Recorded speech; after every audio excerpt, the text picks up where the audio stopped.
here's the agenda. I have a brief introduction, and then what I want to do is I want to talk about the applicability, structural changes, and changes and additions to 14971 2019. 14971 was the prior version was actually 2007. So it existed for 12 years. And then we finally had some changes. So I will talk about those changes. I then want to talk about this companion document 24971, give you some details on that. I have a couple slides on an issue with regards to 14971 2012 versus 2019, and you're going to notice the word EN in front of it.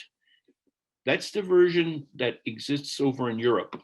And there's some issues that have arisen with regards to the 2019 version of the standard with regards to what's called an MDR.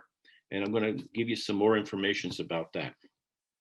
Then what I'm going to do is I'm going to walk you through 14971 clause by clause.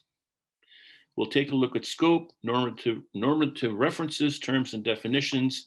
At that point, I'm going to break you out into teams, and we're going to do the first exercise. Continuing after that, we'll look at clause 4. I actually have an example that I will show you of a risk management plan. We'll look at clauses 5 and 6, which are risk analysis, risk evaluation. And here we're going to take a look at tools. There are a number of tools that you can apply during the product life cycle of a medical device. Here again, we're going to have exercise number 2, and we're going to take a look at a methodology to assess risk with the supplier. Again, referencing back to 13485. Clause 7 talks about risk control, and here we're going to talk about options to controlling risk, as well as this term benefit risk, and we'll give you some examples there.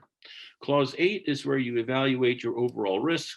Clause 9 is actually the requirement to have a risk management review where you take a look at overall total risk. And clause 10 is called production and post-production activities. So we'll walk you through all 10 clauses of the standard, but then I am going to move into 13485 and risk management. We're going to have 2 exercises in there with regards to, one is customer complaints, and the other one is training. How do you assess the risk of your training? And then finally, I have a slide on conclusions of 14971.